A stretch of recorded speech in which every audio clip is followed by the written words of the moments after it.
بەهۆی کەمبوونەوەی دەرمان و پێداویستی پزیشکی لە تەواوی نەخۆشخانەکانی گەرمیان بەڕێوەبەری تەندروستی گەرمیان هۆشداری دەدات ئەگەر بودجە و شایستە داراییەکانی کۆمپانیەکانی دەرمان خەرج نەکرێت گەرمیان ڕوبەڕووی قەیرانێکی گەورەی تەندروستی دەبێتەوە.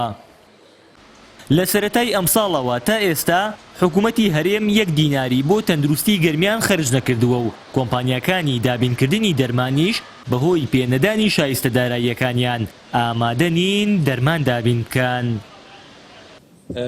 تەندروستی گەرمیان بەهۆی خەرج نەکردن و نەبوونی پارەی نەختینا لە بانکەکاندا تووشی قەیرانێکی گەورە بێتەوە لە چەند مانگی داهاتوودا و بادیرەکانی ئەم کێشانەش دەستی پێکردووە.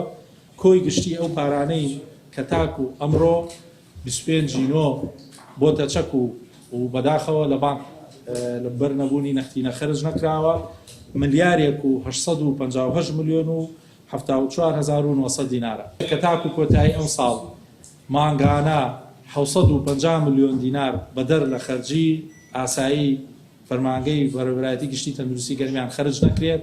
ئێمە تووشی قەیرانی گەورە بینەوە لە سنووری ئیدارەی گەرمیان مەڵبەندە تەندروستیەکانمان دەرمانی تیان نامێنێت ناتوانین هیچ پێداویستێکیان بۆ دابین نەکەین هەتاوەکو هۆڵەکانی نەشتەرگەری و بەشی فراکەوتنیش تووشی کێشە و ڕاوەستنیشەکەونەوە بۆ ئێمە وەکو بانگەوازەکەم بۆ ڕایگشتی.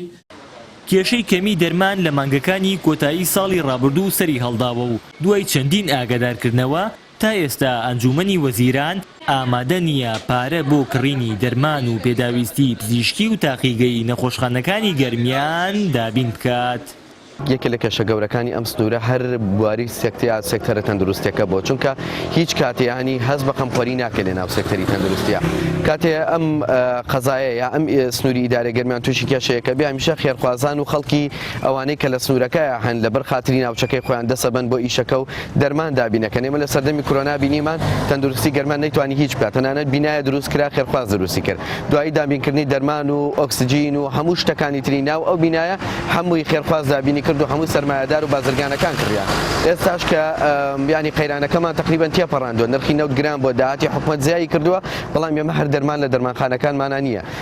ڕۆژ لە ڕۆژ دێ خەسەخانە تایبەتەکان برەوی زیاتر پێیاکەن و خەسەخانە حکومیەکان ئەکەون تەواریەکەمان شەو دکتۆریتیانە عیلاجی کەسە بۆ بکە کەچی لە خەسەخانە تایبەتەکانە 24 ساعت دەوام مەکەن ڕۆژی 15 عملیات لەوێ ئەکەن لێرە ناتوانین 1-2 عملیات بکەن. بۆیە ئەو سێکتەرە تەندروستیەکە سێکتەرێکی گشتی هەمیشە بارێکی قرس و گران بۆ بەسەر شانی هاوڵاتیانی سنووری گەرمیانەوە و هیچ کاتێ لە خزمەتی هاوڵاتیانە نەبووە هەمیشە کێشەی بە دروستکردن. گەرمیان مانگانە 205 ملیۆن دیناری بۆ دانراوە لەگەڵ پشکی لە 11 پارێزگای سلێمانی لە دەرمانی حکوومەتی عێراق بەڵام هیچ کام لەو دوانە ناتوانن پێویستیەکانی گەرمیان پڕ بکەنەوە.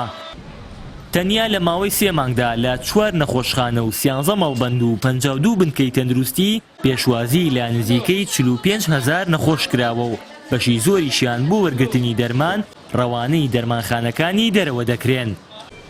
گەرمیان مانگانە پێویستی بە نزیکەی ملیارێک دینارە تا کۆتایی ئەم ساڵ بۆ ڕەوانەوەی مەترسیەکانی کەمی دەرمان لە سنوورەکە گەرنا نەخۆشخانە حکومیەکان 1 حەپی پاراسیتۆڵیشیان تێدا نامێنێت.